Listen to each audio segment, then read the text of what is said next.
அவர்களுடைய புத்தகத்திலோ அவர்களுடைய பேச்சுக்களிலோ அவர்கள் வாழ்ந்த காலத்தில் நான் வாழ்ந்ததை போல் வாழுங்கள் என்று யாராவது சொல்லியிருக்கிறார்களா?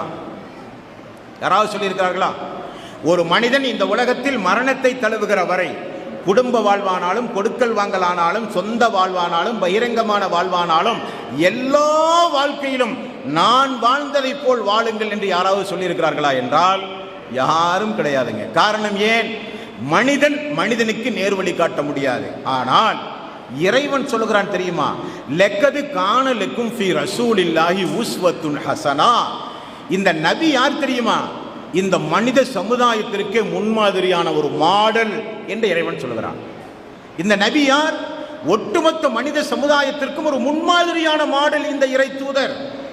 நீங்கள் எந்த துறையை எடுத்து ஆய்வு செய்தாலும் அந்த இறை தூதர் உங்களுக்கு பயனுள்ள விஷயங்களை சொல்லுவார், முன்மாதிரியாக திகழ்வார். கண்ணியத்தோடு, மானம் மரியாதையோடு, அந்தஸ்தோடு, தலைகுனிவு ஏற்படாமல், எங்கும் கேவலப்படாமல் நீங்கள் இந்த உலகத்திலே வாழ முடியும். இஸ்லாத்தை ஏற்றுக்கொண்டால், திருக்குரானை ஏற்றுக்கொண்டால், அந்த முகமது நபியை பின்பற்றினார். ஒரு முஸ்லிம், ஒரு திருக்குரானை கையில் வைத்திருக்கிற ஒரு முஸ்லிம் அல்லாஹ்வுடைய ரசூலை உயிரை விட மேலாக ஜானுக்கு ஜான், முழத்திற்கு முழம் அடியெடுத்து வைக்கிற ஒவ்வொரு அடியும் அல்லாஹ்வுடைய ரசூல் சொன்னபடிதான் நான் வாழ்வேன் என நினைத்து அடியெடுத்து வைக்கிற ஒரு முஸ்லிம் எங்குமே தலைகுனிவு ஏற்படாது. இஸ்லாத்தை தழுவிய காரணத்தினால், முகமது நபியை பின்பற்றிய காரணத்தினால், திருக்குரான் தான் வேதம் என்று நம்பி சொன்ன காரணத்தினால் ஒரு தலைகுனிவு, ஒரு கேவலம், ஒரு அவமானம் எங்கும் உங்களுக்கு ஏற்படாது. காரணம் ஏன்? அந்த வழிகாட்டுதலில் இறைவனுடைய வழிகாட்டுதல் இருக்கிறது. இறைவனுடைய வழிகாட்டுதலில் எங்கும் உங்களுக்கு தலைகுனிவு ஏற்படாது. அப்படிப்பட்ட ஒரு ஆன்மீக பாதை நபிகள் நாயகம் ஸல்லல்லாஹு அலைஹி வஸல்லம் அவர்கள் நமக்கு சொல்கிற பாதை. ஆன்மீகம் என்றாலே இந்த உலகத்தில் தினசரி பத்திரிகை, தொலைக்காட்சி, இணையதளம், என்னென்ன அறிவியல் சாதனங்கள் உண்டுமோ எல்லா சாதனங்களிலும் இன்றைக்கு பார்க்கிறோம். ஆன்மீகம் என்றால் மக்களின் அறியாமையை பயன்படுத்தி ஏமாற்றுகிற தொழில் என்று பெயர் வைத்திருக்கிறார்கள். ஆன்மீகம் என்றால் அரசியல்வாதிகளுடைய பொருளாதாரத்தின் கள்ளக்கிடங்கு என்று பெயர் வைத்திருக்கிறார்கள். ஆன்மீகவாதி என்றால் ஆரம்பத்தில் இருக்கிற நிலை காட்டிலும் தன்னுடைய சொந்த வாழ்வில் செல்வத்தை வளர்க்கிற நிலை என்று அதற்கு ஒரு பெயர் வைத்திருக்கிறார்கள். ஆனால் நபிகள் நாயகம் ஸல்லல்லாஹு அலைஹி வஸல்லம் 23 ஆண்டு காலம் நபியாக, இறை தூதராக, இறை தீர்க்கதரிசியாக, ஒமா அர்ஸல்நாக இல்லா காஃபத்தன் லின்னாஸி பஸீரன் வ நதீரா, உலக மக்கள் அனைவர்களுக்கும் அச்சமூட்டி எச்சரிக்கை செய்வதற்காக வேண்டி நான் அனுப்பிய இறை தூதர் என்று இறைவன் சொல்லுகிறானே, அந்த நபியினுடைய நிலைமை என்ன தெரியுமா? 40 வயது வரை மல்டி மில்லியனராக மக்காவில் வாழ்ந்த அந்த இறை தூதர் அனாதையாக இருந்தும் கூட பெரிய தந்தையோடு சேர்ந்து தொழிலை கற்றுக்கொண்டு ஆடுகள் மேய்த்து வணிகம் செய்து பாலைவன பெருவீதியில் கழுதையிலும் குதிரையிலும் ஒட்டகத்திலும் சோறு தண்ணி இல்லாமல் சொந்தமாக சம்பாதித்த, யாருக்கும் யாருடைய வயிற்றிலும் அடித்து கொலை செய்யாமல் சொந்தமாக சம்பாதித்த மல்டி மில்லியனர் 41வது வயதிலிருந்து மெல்ல மெல்ல தான் சம்பாதித்த சொத்துக்களை இழக்க ஆரம்பித்தார். அதுதானே வரலாறு. ஆன்மீகத்திற்காக, மார்க்கத்திற்காக, இஸ்லாத்திற்காக தான் சம்பாதித்த சொத்துக்களை எல்லாம் ரசூல் ஸல்லல்லாஹு அலைஹி வஸல்லம் செலவு செய்து இழந்தார்கள். அதுதான் யதார்த்தம். இஸ்லாத்திற்கு வந்த மக்கள் வீட்டை விட்டு துரத்தப்படுவார்கள். இஸ்லாத்திற்கு வந்த மக்கள் ஒரு சில நேரங்களிலே எஜமானர்களுக்கு அடிமையாக பணிபுரிந்திருப்பார்கள். இஸ்லாத்திற்கு வந்த மக்கள் திடீரென வறுமையிலே இருந்திருப்பார்கள். இஸ்லாத்திற்கு வந்த காரணத்தினால் உணவில்லாமல் இருந்திருப்பார்கள். இஸ்லாத்திற்கு வந்த காரணத்தினால் ஆடை இல்லாமல் இருந்திருப்பார்கள். இஸ்லாத்திற்கு வந்த காரணத்தினால் வீடு இல்லாதவர்கள் வீட்டை இழந்திருப்பார்கள். எல்லோருக்கும் சொந்த சொத்தை செலவு செய்து எப்படிப்பட்ட வறுமைக்கு இலக்கணமாக திகழ்ந்தார்கள் ரசூல் ஸல்லல்லாஹு அலைஹி வஸல்லம். இந்த ஒரு முன்மாதிரி பத்தாதா? கொண்ட கொள்கையில் எவ்வளவு உறுதியானவர் ரசூல் ஸல்லல்லாஹு அலைஹி வஸல்லம். அதனால் தானே யூதர்களும் கிறிஸ்தவர்களும், ஏன் நான் அங்கு உங்களுக்கு ஞாபகப்படுத்துகிறேன் என்றால், இஸ்லாத்தை எப்படியாவது வீழ்த்த வேண்டுமென 24 மணி நேரமும் ஆய்வு செய்கிற ஒரே மதம், மார்க்கம் யூத மதம், கிறிஸ்தவ மதம். அவர்களே இன்றைக்கு தோற்று போய்விட்டார்கள். முகமது நபியினுடைய சொந்த வாழ்வில் எந்த குறையும் பார்த்து சொல்ல முடியாது. இனி எல்லா வரலாறுகளையும் சொல்வதைப் போல உட்டடிக்க முடியுமா? இல்லாத பொல்லாததையெல்லாம் சொல்ல முடியுமா? அதுவும் முடியாது. காரணம் ஏன்? முஸ்லிம்களிடத்தில் அவ்வளவு தெளிவான வரலாறுகள் உண்டு அல்லாஹ்வுடைய ரசூலை குறித்து. அல்லாஹ்வுடைய ரசூலை குறித்து ஒன்றை சொன்னால் அது உண்டுமா இல்லையா என்ற உரைகள் நம்முடைய கையிலே உண்டு. திருக்குர்ஆன் உரைகள் உண்டு. அல்லாஹ்வுடைய ரசூலுடைய வாழ்க்கை வரலாறு, அதில் அவருடைய ஆன்மீக வாழ்வை, அரசியல் வாழ்வை, குடும்ப வாழ்வை, தனிப்பட்ட வாழ்வை, மறைமுக வாழ்வை, பகிரங்க வாழ்வை, 23 ஆண்டுகால தினசரி வாழ்வை ஆய்வு செய்து பேனாக்களும் அறிவியல் ஆராய்ச்சியாளர்களும் தோற்று போன சரித்திரம் தான் இன்றைக்கு இந்த உலகத்திலே உண்டு. மிகைப்படுத்தி முஸ்லீமாக இருக்கிற காரணத்தினால் மிகைப்படுத்தி நான் சொல்லவில்லை. இஸ்லாம் அல்லாத சகோதரிகள் இதை கேட்கிற வாய்ப்பை நீங்கள் பெற்றிருந்தால் தினசரி ஒரு நாளைக்கு ஒரு பக்கத்தில் அந்த திருக்குர்ஆனை குறை காண வேண்டும் என்கிற கண்ணோட்டத்தோடே படியுங்கள். தோற்று போவது யார் என்று இறுதியிலே உங்களுக்கு தெரியும். அல்லாஹ்வுடைய ரசூல் இறைவன் என்ன செய்தான் பாருங்கள். அவர் இறுதி தூதர். லக்கது கான லக்கும் ஃபீ ரசூலில்லாஹி உஸ்வத்துன் ஹஸனா. உலகத்திலே வருகிற அறிவியலாளர்கள், சிந்தனையாளர்கள், புரட்சியாளர்கள் எல்லோருக்கும் அவர் முன்மாதிரி என்று இறைவன் சொல்லிவிட்டான். அப்ப இறைவன் என்ன செய்வான்? குடும்பத்திலே முன்மாதிரியாக நடத்தி காண்பிக்கிறான், ஆன்மீகத்திலே முன்மாதிரியாக நடத்தி காண்பிக்கிறான், ஆட்சி கட்டளையிலே அமர்வு வைத்து இறைவன் அழகு பார்க்கிறான். போர் என்று வரும்பொழுது போர் தர்மத்தை இந்த உலகத்திற்கு கற்றுக் கொடுத்து முன்மாதிரியாக திகழ்கிறான். எல்லா விஷயத்திலும் இறைவன் முன்மாதிரியாக அமைத்து விட்டு சொல்கிறான், இவர்தான் உங்களுக்கு ஒரு மாடல் என்று சொல்கிறான். இந்த உலகமே அதிர்ந்து போன ஒரு செய்தியை சொல்லவா? எல்லா வரலாற்று ஆசிரியர்களும் அதிர்ந்து போன ஒரு செய்தி, ஒரே ஒரு செய்தி உண்டு. அது என்ன செய்தி என்றால், மதீனா சென்ற பிறகு ஒரு இஸ்லாமிய ஆட்சியை நிறுவுகிறார். அந்த ஆட்சிக்கு அவர்தான் அதிபர். அல்லாஹ்வுடைய ரசூல் நபிகள் நாயகம் ஸல்லல்லாஹு அலைஹி வஸல்லம் ஆட்சியிலே அமர்ந்தவுடன் அவர் செய்த பிரகடனம் என்ன தெரியுமா? அரசாங்க சொத்திலிருந்து ஒரு பேரித்தம் பழம் கூட எனது வாய்க்குள் தொண்டைக்குள் இனி இறங்காது, அது எனக்கும் எனது குடும்பத்திற்கும் தடை செய்து விட்டேன் என்று அறிவித்தார். உலகத்தில் எங்காவது ஒரு தலைவரை பார்க்க முடியுமா? ஆட்சி கட்டிலே அமர்ந்தவுடனே அரசாங்க சொத்து எனக்கும் எனது குடும்பத்திற்கும் நாளது தேதி முதல் நான் மரணிக்கின்ற வரை எனக்கும் எனது குடும்பத்திற்கும் நான் தடை செய்து விட்டேன் என்று அறிவித்தார். அந்த தடை மட்டுமல்ல, மற்றொரு தடை உண்டு. நாமெல்லாம் இறந்து போனால் நம்முடைய சொத்து நம்முடைய வாரிசுகளுக்கு சொந்தம் என்று இறைவனே திருக்குர்ஆனிலே சொல்கிறான். ஆனால் இந்த இறை தூதருக்கு இறைவன் கூடுதலான ஒரு கட்டுப்பாடு விதித்தான். தெரியுமா யாருக்காவது? என்ன கட்டுப்பாடு? அந்த இறை தூதர் திரும்ப இன்னொன்றை சொன்னார். நான் 40 ஆண்டு காலம் உழைத்து சம்பாதித்த சொத்துக்கள் இனி இந்த மதீனா வந்த பிறகு ஒரு 100 ஆடுகளை வைத்து நான் பண்ணையாக வைத்து எனது குடும்பத்தை காப்பாற்றுவதற்காக வேண்டி நான் தொழில் செய்கிற எனது சொத்து நான் மரணிக்கின்ற வரைதான் அது எனது சொத்து. நான் மரணித்தால் என்னுடைய சொந்த சொத்து கூட என்னுடைய வாரிசுகளுக்கு கொடுப்பதை இறைவன் தடை செய்து விட்டான். என்னுடைய வாரிசுகளுக்கு என்னுடைய சொத்துகள் கிடையாது, அனைத்தும் அரசாங்கத்திற்கு செல்ல வேண்டும் என்று சொன்ன மாமனிதர் ரசூலுல்லாஹி ஸல்லல்லாஹு அலைஹி வஸல்லம். அங்கேதான் அதிர்ந்து போனார்கள் எல்லா எழுத்தாளர்களும் பேச்சாளர்களும். என்ன மாதிரியான வாழ்வு! சரி, மக்களை கவர்வதற்கு, இஸ்லாத்தின்பால் மக்களை ஈர்ப்பதற்கு அங்குமிங்குமாக இருக்கிற ரோமாபுரி சக்கரவர்த்தி மன்னர்கள், பாரசீக மன்னர்கள் எல்லாம் விழித்து பார்க்க வேண்டும் என்பதற்காக வேண்டி ஏதோ ஒரு பசுப்பு வார்த்தையாக முகமது நபி சொன்னார்களா என்றால் அப்படியே வாழ்ந்து காண்பித்து மரணித்தார் பாருங்கள். அங்கேதான் உலகமே அதிர்ந்தது. அதிபராக, ஆன்மீகவாதியாக உயிரையே கொடுக்கிற தோழர்கள், நீங்களும் நானும் நேசிக்கிற நேசம் இல்ல, உயிரையே கொடுக்கிற தோழர்கள் வெளியூர் பயணம் செய்தால், வியாபாரம் நிமித்தமாகவோ உறவினர்களை சந்திக்கவோ போர் நிமித்தமாகவோ வெளியூர் பயணம் செய்து திரும்ப மதீனாவுக்குள் நுழைந்தால் அல்லாஹ்வுடைய ரசூலை போய் கண் கொண்டு பார்க்காமல் வீட்டுக்கு செல்ல மாட்டார்கள் அவர்கள். தெரியுமா உங்களுக்கு? அல்லாஹ்வுடைய ரசூலை விசாரிக்காமல் வீட்டுக்கு செல்ல மாட்டார்கள் அந்த தோழர்கள். அப்படிப்பட்ட தோழர்களை ரசூல் ஸல்லல்லாஹு அலைஹி வஸல்லம் அவர்கள் பெற்றிருந்தும் கூட மரணிக்கும் பொழுது என்னங்க நிலைமை? அவருடைய சொத்து அவ்வளவு, அவருடைய சொத்து அவ்வளவு. தேர்தல் களம் இப்பொழுது நடந்து கொண்டிருக்கிற நேரம். உலகத்தில் இருக்கிற அரசியல் தலைவர்களோடு அல்லாஹ்வுடைய ரசூலை ஒப்பிட்டு பேசுவதே தவறு என்று நினைக்கிற மனோபாவத்தோடு வளர்க்கப்பட்டவன் நான். அல்லாஹ்வுடைய ரசூல் அதிபராக, எந்த அளவுக்கு அதிபர்? கஜானாவிலே காசு இல்லையா? கிராமத்து புறத்தில் இருக்கிற அரபிகள் எல்லாம் கூட்டம் கூட்டமாக, குடும்பம் குடும்பமாக மதீனாவிலே இருக்கிற பள்ளிக்குள் நுழைந்து, அதுதான் அன்றைக்கு பாராளுமன்றம், அதுதான் அன்றைக்கு சிறைச்சாலை, அதுதான் அன்றைக்கு தீர்ப்பு சொல்கிற இடம், அதுதான் தண்டனை கொடுக்கக்கூடிய இடம். மஸ்ஜிது நபவி அன்றைக்கு ஒரு பாராளுமன்றம்.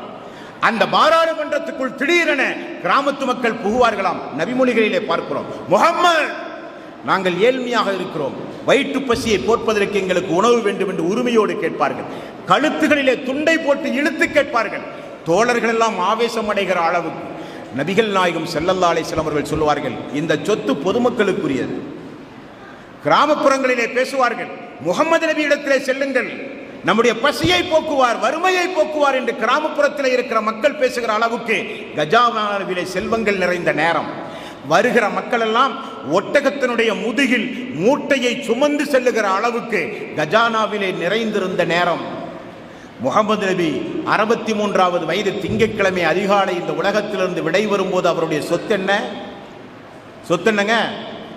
நபித்தோழர்கள் வந்து ஆயிஷா ரலியல்லாஹு அன்ஹா அவர்கள் அவருடைய மனைவி இடத்திலே கேட்கிறார்கள், அல்லாஹ்வுடைய ரசூல் வாழ்ந்தார்கள், அடக்கம் செய்து விட்டோம், இறந்து போய்விட்டார்கள், அவர் உங்களுக்கு என்ன சொத்தை விட்டு சென்றார்கள் என்று கேட்கும்போது, எங்களுக்கு அல்லாஹ்வுடைய ரசூல் விட்டு சென்ற சொத்தை இதோ நான் காண்பிக்கிறேன் என்று வீட்டுக்குள் சென்று ஒரு அங்குமிங்குமாக ஒட்டு வைத்து தைக்கப்பட்ட ஒரு ஆடையையும் வெளியே நிற்கிற ஒரு கோவேரி கழுதையையும் காண்பித்து சொன்னார்கள், இதுதான் அல்லாஹ்வுடைய ரசூல் விட்டு சென்ற சொத்து. அங்குதான் உலகமே அதிர்ந்தது. சொன்னால் சொன்னதை போல் வாழ்ந்தார்கள் ரசூல் ஸல்லல்லாஹு அலைஹி வஸல்லம். சொன்னால் சொன்னதை போல் வாழ்ந்தார்கள் ரசூல் ஸல்லல்லாஹு அலைஹி வஸல்லம். யாரை தீவிரவாதி என்கிறீர்கள், பயங்கரவாதி என்கிறீர்கள், கேலி சித்திரம் வரைகிறீர்கள், கேவலமாக பேசுகிறீர்கள்? யாரை கேவலப்படுத்த நினைக்கின்றீர்கள்? மனிதர்களுடைய மனசு நோகாமல் நடங்கள் என்று சொன்ன இறை தூதர் நபிகள் நாயகம் ஸல்லல்லாஹு அலைஹி வஸல்லம். உயிருக்கு உடைமைக்கல்ல, மனிதனுடைய மனது நோகாமல் கூட நடங்கள். காரணம், மனிதனுக்கு எதிராக இறைவனுடைய நீதிமன்றத்தில் தீர்ப்பளித்தால் அந்த தீர்ப்பு இறைவனிடத்தில் உன்னதமாக பார்க்கப்படும்.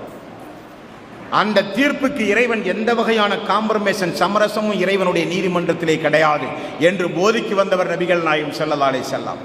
உலகத்திலே இருந்து விடை வரும் பொழுது அந்த தோழர்களை எல்லாம் இதே போல் ஒரு சபையிலே அமர வைத்து அந்த இறை தூதர் ஆற்றிய ஒரு சொற்பொழிவு அகமது என்கிற ஒரு நபிமொழி தொகுப்பிலே உண்டு, படித்து பாருங்கள். படித்து முடியும் போது கண்கள் எல்லாம் குளமாக மாறிவிடும். எப்படிப்பட்ட ஒரு இறை தூதர்! மரணிப்பதற்கு முன்னால் நடக்க முடியாத நிலைமை. ஃபضல் இப்னு அப்பாஸ், அலி ரலியல்லாஹு அன்ஹு அவர்கள் என்ற 2 தோழர்களுடைய தோள்களிலே கை போட்டு கொண்டு என்றைக்கு இறக்கிறாரோ அந்த திங்கட்கிழமை அதிகாலை பொழுது வணக்க வழிபாட்டுக்கு பிறகு என்னை கொஞ்சம் மக்களை சந்திக்க தூக்கி செல்லுங்கள் என்று சொல்கிறார். தொழுகை நடைபெறுகிற இடம், நபிகளார் தூக்கி கொண்டு வரப்படுகிறார். அவருக்கே உரிய அந்த இடத்திலே அமர வைக்கப்படுகிறார். நபிகளார் பேசுகிறார். பேச முடியாத நான், எழுந்து நடக்க முடியாத நான், எப்பொழுது மரணம் வரும் என்று சொல்ல இயலாத அளவுக்கு பலகீனத்தோடு இருக்கிற நான், இந்த இறுதி கட்டத்திலும் உங்களை சந்தித்து பேச நான் ஏன் வந்தேன் என்று உங்களுக்கு தெரியுமா? ஏன் வந்தேன் என்று உங்களுக்கு தெரியுமா?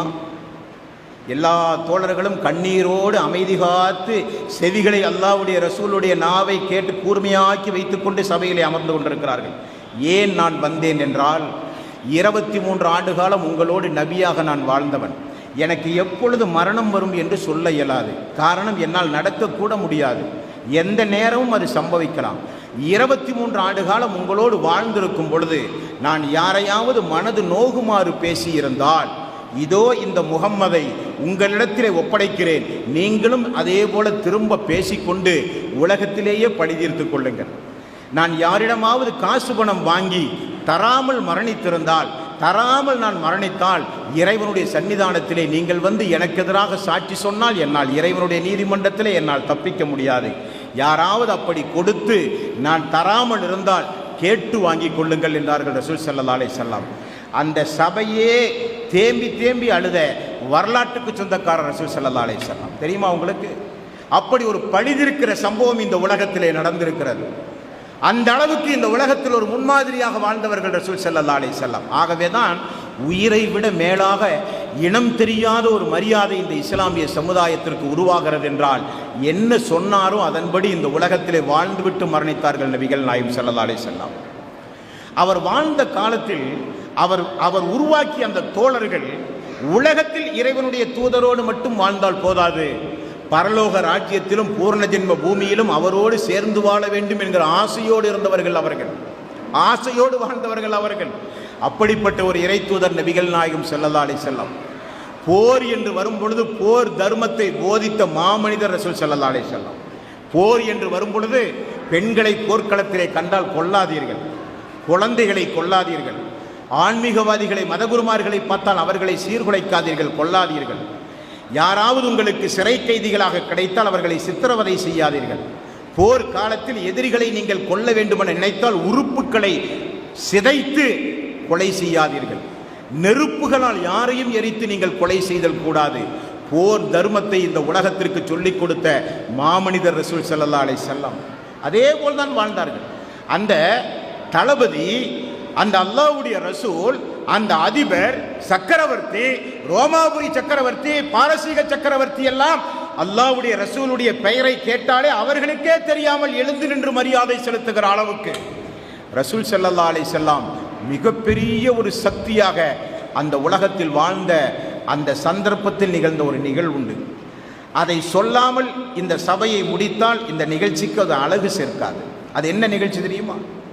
அதிபராக கஜானா வழிந்து நிரம்புகிற நேரத்தில் உமர் என்கிற அவருடைய மாமனார், உமர் அவர்களுடைய மகளை ரசூல் ஸல்லல்லாஹு அலைஹி வஸல்லம் திருமணம் முடித்திருந்தார்கள். அபூபக்கர் அவர்களுடைய மகளை ரசூல் ஸல்லல்லாஹு அலைஹி வஸல்லம் திருமணம் முடித்திருந்தார்கள். அந்த மாமனார் சொர்க்கவாசியாக பூமியிலே வாழ்ந்த அந்த உமர் ரலியல்லாஹு அன்ஹு அவர்கள் ஒரு நாள் ரசூல் ஸல்லல்லாஹு அலைஹி வஸல்லம் அவர்களுடைய வீட்டுக்குள் புகுந்து வீட்டை பார்க்க வேண்டும் என்கிற ஒரு ஆசை அவருக்கு ஏற்பட்டது. மனைவிமார்களிடத்தில் அனுமதி கேட்டு வீட்டுக்குள் வருகிறார். வந்தவர் ரசூல் ஸல்லல்லாஹு அலைஹி வஸல்லம் அவர்களை பார்த்து விடுகிறார்கள். அப்பொழுது அந்த அல்லாஹ்வுடைய ரசூல் ஒரு பேரித்த நாரால் செய்யப்பட்ட ஒரு கட்டிலில் படுத்துக் கொண்டிருக்கிறார். அந்த நிலையை பார்த்தவுடனே தேம்பி தேம்பி அழுது விட்டார். அந்த அழுகுற சப்தம் கேட்டு ரசூல் ஸல்லல்லாஹு அலைஹி வஸல்லம் எழுந்து விடுகிறார். என்ன உமரே, ஏன் அழுகிறீர்கள் என்று கேட்கிறார். உமர் ரலியல்லாஹு அன்ஹு அவர்கள் அடக்கமாக பவ்யமாக சொன்னார்கள், அல்லாஹ்வுடைய ரசூலே, நீங்கள் யார்? நீங்கள் வஹியோடு தொடர்புடைய ஒரு இறை தீர்க்கதரிசி. அல்லாஹ்வுடைய ரசூலே, நீங்கள் யார்? போர் என்று வந்தால் ஒரு போர் தளபதி. அல்லாஹ்வுடைய ரசூலே, நீங்கள் யார்? மிகப்பெரிய ஒரு அதிபர், ஒரு இஸ்லாமிய சக்கரவர்த்தி. நீங்கள் உறங்குகிற இந்த நிலையை பார்த்து நான் அழுகிறேன் என்று சொன்னார்கள். அல்லாஹ்வுடைய ரசூல் உறங்குகிற நேரத்தில் அவருடைய தலைக்கு மேல் ஒரு தோல் பை இருந்தது, தண்ணீர் ஊற்றி வைக்கிற ஒரு தோல் பை. அந்த கட்டில், அதுதான் அவருடைய வீடு, வேறு எங்கும் எந்த பொருளும் கிடையாது. தூக்கத்திலிருந்து சட்டென ரசூல் ஸல்லல்லாஹு அலைஹி வஸல்லம் எழுந்த உடனே மேனியெல்லாம் அந்த பேரிச்ச நாரினுடைய தழும்புகள் அந்த மேனியிலே பதிந்து மேனியெல்லாம் முதுகுப்புறமெல்லாம் செந்நிறமாக மாறிவிட்டது. இதை பார்த்து அழுகிறார்கள். அழுதுவிட்டு சொன்னார்கள், யார சொல்லலாம், முதுகிலே தழும்பு விடாமல் நான் ஒரு போர்வையை இந்த கட்டிலே நான் போர்த்தவா, அதுக்கு மட்டும் எனக்கு அனுமதி உண்டுமா என்று கேட்டார்கள். யார சொல்லலாம், ரோமாபுரி சக்கரவர்த்தி மன்னர்கள் எல்லாம் இந்த பூமியில் எப்படியெல்லாமோ வாழ்ந்து கொண்டிருக்கும் போது நீங்கள் என்ன யார சொல்லலாம் இப்படி வாழ்கிறீர்கள் என்று கேட்டபோது நபிகள் நாயகம் ஸல்லல்லாஹு அலைஹி வஸல்லம் அவர்கள் சொன்ன பதில் உங்களுக்கு தெரியுமா? என்ன பதில் சொன்னார்கள்? உமரே, ரோமாபுரியும் பாரசீக மன்னர்களும் இந்த பூமியிலே வாழ்வதற்கு அனுப்பப்பட்டவர்கள். ஆகவே அவர்கள் சந்தோஷமாக வாழ்வதால் நாமெல்லாம் இறந்த பிறகு ஒரு வாழ்வுண்டு என்று நம்புகிற மக்கள்.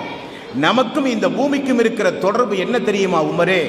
பயணத்தில் இருக்கிற ஒரு மனிதன் களைப்பாறுவதற்காக வேண்டி ஒரு மரத்தினுடைய நிழலுக்கு அடியிலே அமர்ந்து சிறிது நேரம் களைப்பாறிவிட்டு மீண்டும் எப்படி பயணத்தை தொடங்குவானோ அதே போல நாம் ஒரு பயணத்தில் இருக்கிறோம். தாயினுடைய கருவறையிலே இருந்தோம் ஒரு 10 மாத காலம். இந்த பூமிக்கு வாழ்ந்து கொண்டிருக்கிறோம் இறைவன் நாடிய ஒரு 70-80 ஆண்டு காலம். அதற்கு பிறகு நமக்கு ஒரு மரணம் உண்டு, மன்னரை வாழ்வுண்டு, அதற்கு பிறகு மறுமை வாழ்வுண்டு. தொடர் பயணத்தில் இருக்கிறோம். அந்த தொடர் பயணத்தில் மரத்துக்கு அடியில் நிழலில் விழுகிற ஓய்வெடுக்கிற அந்த பயணியை போல உலகத்தில் கொஞ்ச காலம் வாழுகிறோமே தவிர நமக்கு இன்னொரு 2 கட்ட வாழ்வுண்டுமே, அதுதானே நம்முடைய வாழ்வு என்று சொன்னார் பாருங்கள் ரசூல் ஸல்லல்லாஹு அலைஹி வஸல்லம். உமர் ரலியல்லாஹு அன்ஹு அவர்கள் அதிர்ந்து போனார்கள். இப்படி 24 மணி நேரம் அல்ல, வருடக்கணக்காக ரசூல் ஸல்லல்லாஹு அலைஹி வஸல்லம் வாழ்க்கை வரலாற்றை பேசிக்கொண்டே இருக்கலாம். அப்படிப்பட்ட மாமனிதர் ரசூல் ஸல்லல்லாஹு அலைஹி வஸல்லம். அந்த மாமனிதர் அல்லாஹ்வுடைய ரசூலுடைய வாழ்க்கை வரலாற்றை ஏனோ இஸ்லாமிய சமுதாயத்தை சார்ந்த நாம் இன்னும் சரிவர படிக்கவில்லை என்கிற வேதனையையும் இந்த நேரத்தில் நான் உங்களோடு பகிர்ந்து கொள்கிறேன். அல்லாஹ்வுடைய ரசூலுடைய வாழ்க்கை வரலாறு நமக்கு தெரியுமாங்க? அல்லாஹ்வுடைய ரசூலுடைய வாழ்க்கை வரலாற்றை ஒரு மேடை போட்டு பேச முடியுமா? அல்லாஹ்வுடைய ரசூலுடைய வாழ்க்கை வரலாற்றை அண்டை வீட்டுக்காரருக்கு எடுத்து சொல்ல முடியுமா? அல்லாஹ்வுடைய ரசூலுடைய உண்மையான வரலாற்றை நாம் வளர்க்கிற பிள்ளைகளுக்கு போதிக்க முடியுமா? அல்லாஹ்வுடைய ரசூலுடைய வாழ்க்கை வரலாற்றை நம்மை பெற்றெடுத்த நம்முடைய தாய் தந்தையர்களுக்கு போதிக்கிற அளவுக்கு இஸ்லாம் குறித்து, வேதம் குறித்து, அல்லாஹ்வுடைய ரசூலுடைய வாழ்க்கை வரலாறு குறித்து நாம் முழுமையாக அறிந்து வைத்திருக்கிறோமா? நெஞ்சிலே கை வைத்து சொல்லுங்கள். விளையாட்டு வீரர்களை அறிந்து வைத்திருக்கிறோம், அரசியல் கட்சி தலைவர்களை அறிந்து வைத்திருக்கிறோம், சினிமா கூத்தாடிகளை அறிந்து வைத்திருக்கிறோம். நாம் நேசிக்கிற எத்தனையோ மனிதர்களுடைய வாழ்க்கை வரலாற்றை விரல் நுனியிலே வைத்திருக்கிறோம்.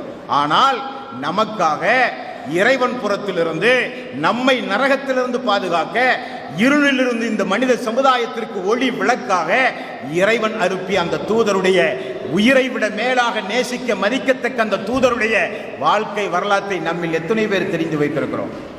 ரசூல் ஸல்லல்லாஹு அலைஹி வஸல்லம் அவர்களுக்கு எத்தனை மனைவிமார்கள், ரசூல் ஸல்லல்லாஹு அலைஹி வஸல்லம் அவர்களுக்கு எத்தனை பெண் குழந்தைகள், ரசூல் ஸல்லல்லாஹு அலைஹி வஸல்லம் அவர்களுக்கு எத்தனை ஆண் குழந்தைகள், ரசூல் ஸல்லல்லாஹு அலைஹி வஸல்லம் அவர்களுக்கு எத்தனை பேர குழந்தைகள், ரசூல் ஸல்லல்லாஹு அலைஹி வஸல்லம் மக்காவிலே எத்தனை நாள் வாழ்ந்தார்கள், அல்லாஹ்வுடைய ரசூல் மதீனாவிலே எத்தனை நாள் வாழ்ந்தார்கள், எந்த வருடம் மரணித்தார்கள், மரணிக்கும் போது அவருடைய நிலை என்ன, அவருடைய வீடு எப்படி இருந்தது, அவருடைய கதவு, வீட்டுக்கு கதவு எப்படி இருந்தது, அவர் உடுத்துகிற ஆடை எப்படிப்பட்ட ஆடை, அவர் உண்ணுகிற உணவு எப்படிப்பட்ட உணவு, அவருடைய வீட்டினுடைய ஏழ்மை நிலை என்ன, யாருக்காவது தெரியுமா?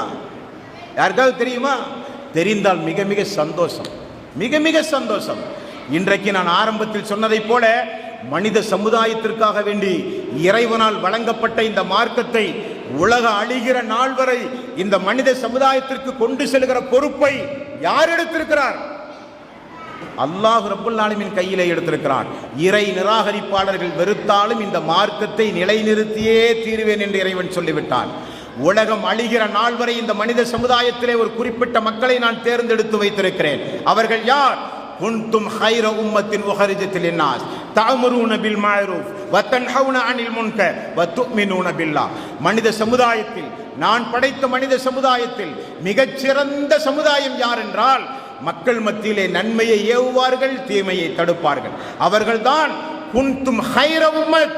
நான் படைக்கப்பட்ட சமுதாயத்தில் சிறந்த படைப்பென்று இறைவன் சொல்லுகிறானே, அந்த சிறந்த படைப்பாக நீங்கள் மாறி பாருங்கள், அந்த சிறந்த படைப்பாக நீங்கள் மாறி பாருங்கள். இன்றைக்கு இந்த மொபைல் போன் எல்லோருடைய கையிலே உண்டு. தினசரி துடைக்கிறோம், சார்ஜ் போடுகிறோம், தினசரி பயன்படுத்துகிறோம், செய்திகளை பரிமாறுகிறோம், செய்திகளை வாசிக்கிறோம். இந்த மொபைல் போனோடு இருக்கிற தொடர்பு அளவுக்காவது திருக்குரானோடு நமக்கு தொடர்பு உண்டுமா? வீடுகளிலே திருக்குரான் இன்றைக்கு எங்கே இருக்கிறது? எடுத்து தூசி தட்ட வேண்டும். அந்த நிலையிலே அல்லாஹ்வுடைய வேதத்தை இன்றைக்கு நாம் வைத்திருக்கிறோம். அல்லாஹ்வுடைய ரசூல் முஹம்மது நபி ஸல்லல்லாஹு அலைஹி வஸல்லம் வாழ்க்கை வரலாற்றை படிக்க நமக்கு நேரம் இல்லை.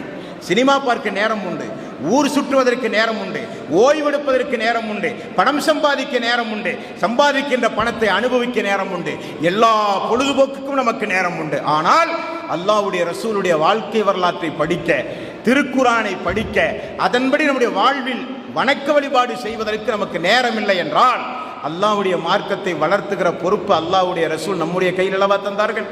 அரஃபா பெருவழியில் இறுதி பேருயரின் போது ரசூல் ஸல்லல்லாஹு அலைஹி வஸல்லம் அவர்கள் என்ன சொன்னார்கள்?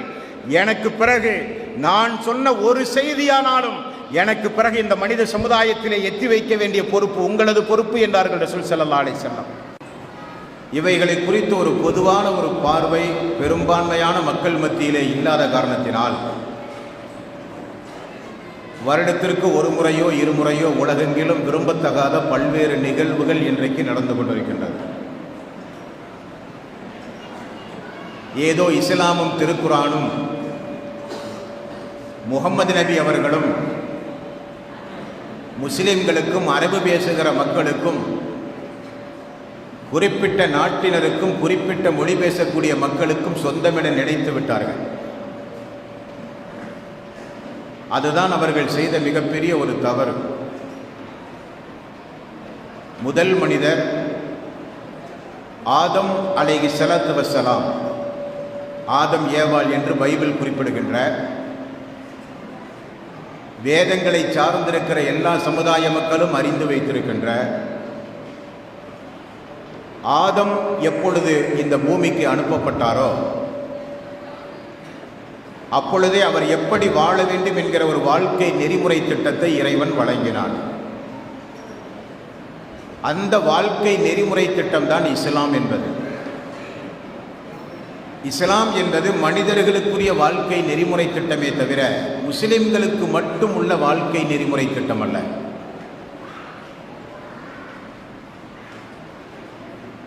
இறைவன் இந்த மனித சமுதாயத்தை படைத்தான். அவன்தான் படைப்புக்கு அதிகாரமுடையவன். படைத்தவன்தான் படைப்பினங்களுக்கு வழிகாட்ட முடியும். படைக்கப்பட்ட மனிதன் இன்னொரு மனிதனுக்கு வழிகாட்ட முடியாது. அதுதான் யதார்த்தம். அந்த அடிப்படையில் இந்த மனித சமுதாயத்தை படைத்த இறைவன் படைத்த நோக்கத்தை குறித்து சொல்லும் பொழுது, ஒமா ஹலத்துல் ஜின்ன வல் இன்ச இல்லா லியஅபுதூன், மனிதர்களையும் ஜின்களையும் நான் படைத்ததே என்னை வணங்க வேண்டும் என்பதற்கு என்று இறைவன் சொல்லுகிறான். அந்த வணக்கத்தை எப்படி செலுத்துவது? எப்படி இந்த உலகத்தில் ஒரு மனிதன் நடந்தால் அவனும் நேர்வழி பெற்று அவனை சார்ந்தவர்களும் நேர்வழி பெற்று பரலோக ராஜ்யத்திலும் பூர்ம ஜென்ம பூமியிலும் மறுமை வாழ்விலும் அக்னி நிறைந்த நரக நெருப்பிலிருந்து தன்னையும் தன்னுடைய குடும்பத்தையும் காப்பாற்றி மரணமில்லாத, நோயில்லாத, முதுமை இல்லாத, எந்த ஒரு பலகீனமும் இல்லாத, எந்த கண்ணும் பார்த்திராத, எந்த செவியும் முழுமையாக கேட்டிராத, எந்த உள்ளமும் முழுமையாக கற்பனை செய்திராத அந்த சொர்க்கத்து பேரின்பத்தை எப்படி அடைவது என்பதையெல்லாம், சொர்க்கத்தையும் நரகத்தையும் மறுமையையும் நீதிமன்றத்தையும் தன் கைவசம் வைத்திருக்கிற இறைவன் இந்த மனித சமுதாயத்திற்கு இறை தூதர்களின் மூலம் வழிகாட்டினான். பார்த்தீர்களா? அதுதான் இஸ்லாம். மனிதர்கள் என்று இந்த உலகத்தில் யாரெல்லாம் வாழ்கிறார்களோ அவர்கள் உலகிலும் இறந்த பிறகுள்ள வாழ்விலும் வெற்றியடைய வேண்டும் என நினைத்தால் அவர்கள் இஸ்லாத்தை படிக்கலாம், அந்த மார்க்கத்தை ஏற்றுக்கொள்ளலாம். எந்த சடங்கும் சம்பிரதாயமும் எந்த தடையும் கிடையாது. இஸ்லாம் என்பது மனிதர்களாகிய மனித சமூகத்திற்கு இறைவன் வழங்கிய மார்க்கம் தான் இஸ்லாமே தவிர இஸ்லாம் முஸ்லிம்களுக்குரிய மார்க்கம் அல்ல. அது தெளிவான விஷயம். நபிகள் நாயகம் ஸல்லல்லாஹு அலைஹி வஸல்லம் அவர்கள் வந்து இந்த இஸ்லாத்தை அறிமுகம் செய்தார்களா என்றால் இல்லை. அதுவும் தெளிவு. அவருக்கு முன்னால் 2 லட்சத்திற்கு மேற்பட்ட இறை தூதர்கள் இந்த பூமிக்கு வந்து போயிருக்கிறார்கள்.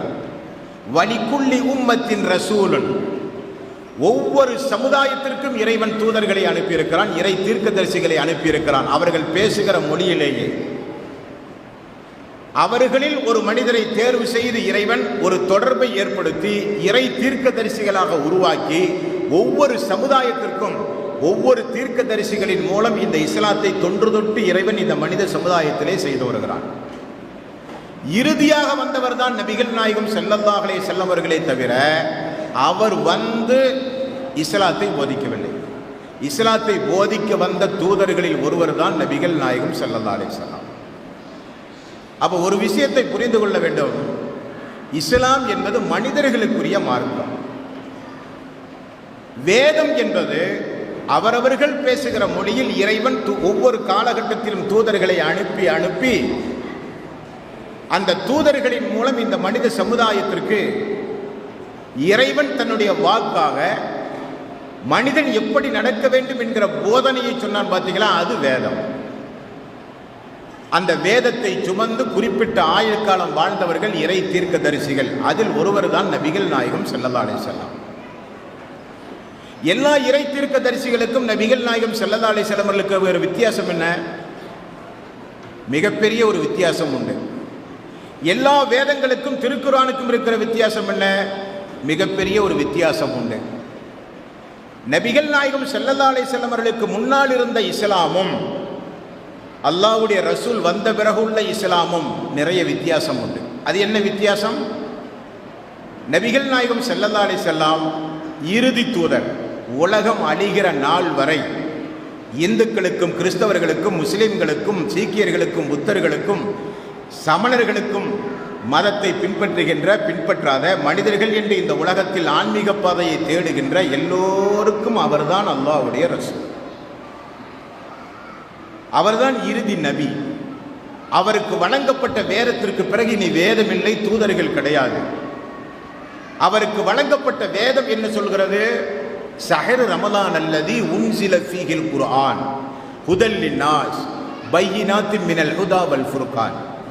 இந்த திருக்குர்ஆன் மனிதர்களுக்கு நன்மை எது தீமை எது என்பதை பிரித்தறிந்து உணர்ந்து நடப்பதற்காக இறக்கப்பட்ட வேதம் என்று திருக்குர்ஆன் சொல்லுகிறது. முஹம்மது நபியார் ஒமா அர்சல்னாக்க இல்லா ரஹ்மத்தல் லில் ஆலமீன், உலக மக்களுக்கெல்லாம் ஒரு அருளாக, கிருபையாக, ரஹ்மத்தாக நான் அனுப்பிய தூதர் தான் முஹம்மது நபி என்று இறைவன் திருக்குர்ஆனிலே சொல்லுகிறான். நாம் அண்ணாந்து பார்க்கிற வானம் எப்படி இறைவனுடைய ஒரு அருளோ, சூரியனும் சந்திரனும் எப்படி இறைவனுடைய மிகப்பெரிய ஒரு அருளோ, வானத்திலிருந்து பொழிகிற மழை எப்படி இறைவனுடைய ஒரு அருளோ, சுவாசிக்கின்ற காற்று மனித சமுதாயத்தின் உயிர் நாடியாக திகழ்கின்ற சுவாசிக்க காற்று எப்படி மனித சமுதாயத்திற்கு இறைவனுடைய ஒரு அருளோ, அதே போல மனிதர்களுக்கு அருளாக அனுப்பப்பட்டவர் தான் நபிகள் நாயகம் ஸல்லல்லாஹு அலைஹி வஸல்லம். திருக்குர்ஆன் இன்றைக்கு தமிழிலே வெளிவந்திருக்கிறது. யார் வேண்டுமானாலும் படிக்கலாம். 114 அத்தியாயங்களும் 6666 வசனங்களையும் உள்ளடக்கிய ஒரு வேதம். அந்த வேதத்தில் எங்காவது ஒரு இடத்திலாவது இஸ்லாம் முஸ்லிம்களுக்குரியது, திருக்குர்ஆன் முஸ்லிம்களுக்குரியது, முஹம்மது நபி முஸ்லிம்களுக்கு உரியவர், எங்காவது ஒரு இடத்தில் எங்காவது சொல்லப்பட்டிருக்கிறதா? இல்லை. இனி நபிகள் நாயகம் ஸல்லல்லாஹு அலைஹி வஸல்லம் வருவதற்கு முன்னால் அருளப்பட்ட, மூசா நபிக்கு அருளப்பட்ட, ஈசா நபிக்கு அருளப்பட்ட தௌராத்திலும் இஞ்சிலிலும் இந்த முஹம்மதை குறித்து ஏதாவது முன்னறிவிப்பு செய்யப்பட்டிருக்கிறதா என்றால் பழைய ஏற்பாட்டிலும் பார்க்கலாம், புதிய ஏற்பாட்டிலும் பார்க்கலாம். எனக்கு பிறகு ஒரு தூதர் வருவார், மோசே பேசுகிறார். ஈசா அலைஹிஸ்ஸலாத்து வஸ்ஸலாம் அவர்கள் பேசுகிறார், எனக்கு பிறகு அகமது என்கிற ஒரு தூதர் வருவார். கர்த்தர் எனது நாவில் என்ன பேசினாரோ அதையெல்லாம் அவர் நாவிலும் அவர் பேசுவார் என்று சொல்லப்படுகிறது. வேதத்தோடு தொடர்புடைய எந்த சமுதாயமாக இருந்தாலும் அவர்கள் நபிகள் நாயகம் ஸல்லல்லாஹு அலைஹி வஸல்லம் அவர்களை இனம் தெரியாமல் மதிப்பார்கள். அப்படி மதித்த காரணத்தினால்தான் சுவாமி அவர்கள் இங்கே நின்று கொண்டு ரசூல் ஸல்லல்லாஹு அலைஹி வஸல்லம் அவர்களை பற்றி பேசுகிறார். அதர்மண வேதம், ரிக்கு வேதம், ஜபூர் வேதம், கடோ உபனிஷத், என்னென்ன இந்து சமுதாய மக்கள் நம்புகின்ற மதிக்கின்ற என்னென்ன வேத நூட்கள் உண்டுமோ அந்த வேத நூட்களில் ரசூல் ஸல்லல்லாஹு அலைஹி வஸல்லம் அவர்களை குறித்து பேசப்பட்டிருக்கிறதா இல்லையா? ஏதஸ் மின்னந்தர மிலேச்சே ஆச்சாரியன சமன்விதே மகாமத் இதிக்கியாத சிஷ்யசாகா சமன்விதே உச்சலாபி சர்வபசி பனுஷ்யகி ஆனோமமே. பகவத்கீதை தமிழிலே இன்றைக்கு வெளிவந்திருக்கிறது. அரபு தீபகற்பத்தில் குடிமி வைத்துக் கொண்டு குதிரையில் சவாரி செய்து கொண்டு கத்னா செய்த நிலையில் மக்களை எல்லாம் இஸ்லாத்தின்பால் அழைக்கின்ற முகமது என்கிற ஒரு இறை தூதர் வருவார். ஒன்றை மட்டும் நீங்கள் தெளிவாக தெரிந்து கொள்ள வேண்டும். யாரெல்லாம் பைபிளை நன்றாக படித்திருக்கிறார்களோ, யாரெல்லாம் இந்து சமுதாய வேதங்களை படித்திருக்கிறார்களோ, அவர்கள் யாரும் அல்லாஹ்வுடைய ரசூலை முஹம்மது நபி அவர்களை தரம் தாழ்த்தி இழிவாக பேச நாவு வராது. அதுதான் யதார்த்தம், அதுதான் சத்தியம். காரணம் ஏன்? மோடிக்கும் அவர்தான் நபி, அமித்ஷாவுக்கும் அவர்தான் நபி, முரளிமகர் ஜோஷிக்கும் அவர்தான் நபி, யோகிக்கும் அவர்தான் நபி, கல்யாணராமனுடைய குடும்பத்திற்கும் அவர்தான் நபி. தனக்கு அனுப்பப்பட்ட ஒரு நபியை ஒரு மனிதன் கேவலப்படுத்துகிறான் என்று சொன்னால் தான் சார்ந்திருக்கிற வேதத்தை கேவலப்படுத்துகிறான் என்று பொருள். இப்ப கிறிஸ்தவர்கள், யூதர்கள் ரசூல் ஸல்லல்லாஹு அலைஹி வஸல்லம் அவர்களை குறித்து அடிக்கடி டென்மார்க்கை தலைமையாக வைத்து வருடத்திற்கு ஒரு முறையோ இருமுறையோ கேலி சித்திரம் வரைந்து வெளியிடுகிறார்கள். வெளியிடுபவர்கள் யூதர்கள், கிறிஸ்தவர்கள் என்று நமக்கு தெரியும். நாமும் பதிலுக்கு ஈசாவையும் மரியம் அலைஹிஸ்ஸலாத்து வஸ்ஸலாம் அவர்களையும் நாமும் கேலி சித்திரம் வரைந்தால் நாம் முஸ்லீமாக இருக்க முடியுமா?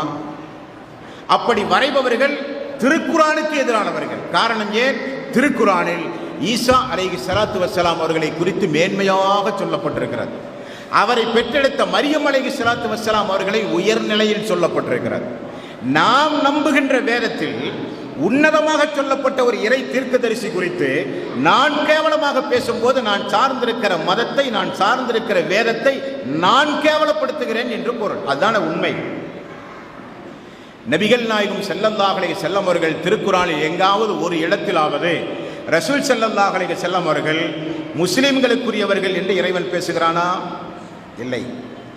இறைவன் திருக்குர்ஆனிலே ஒரு அற்புதமான செய்திகளை சொல்கிறான் தெரியுமா? வேதத்தை நம்புகிற மக்கள் யாராக இருந்தாலும் சரி, அவர்கள் இந்த நபியை எப்படி புரிந்து வைத்திருப்பார்கள் தெரியுமா? அல்லதீன ஆத்தைனாஹுமுல் கித்தாப யஅரிஃபூனஹு கமா யஅரிஃபூன அப்னாஹும். இந்த முஹம்மது நபியை வேதத்தை நம்புகிற மக்கள் யாராக இருந்தாலும் சரி, தான் பெற்ற பிள்ளையை எப்படி சந்தேகமில்லாமல் புரிந்து கொள்வார்களோ அதே போல இந்த நபியை அவர்கள் புரிந்து கொள்வார்கள் என்று இறைவன் திருக்குர்ஆனிலே சொல்லுகிறான். அதுதானே உண்மை, அதானுங்க உண்மை. அல்லாஹ்வுடைய ரசூலையோ வேதத்தையோ இஸ்லாத்தையோ கேவலைப்படுத்துகிற யாராக இருந்தாலும் அவர்கள் ஆன்மீக ஞானம் இல்லாதவர்கள். அவர்களுடைய அறிவுக்கு ஒரு 2 மதிப்பெண் கூட கொடுக்க முடியாது. அவர்களை சார்ந்திருக்கிற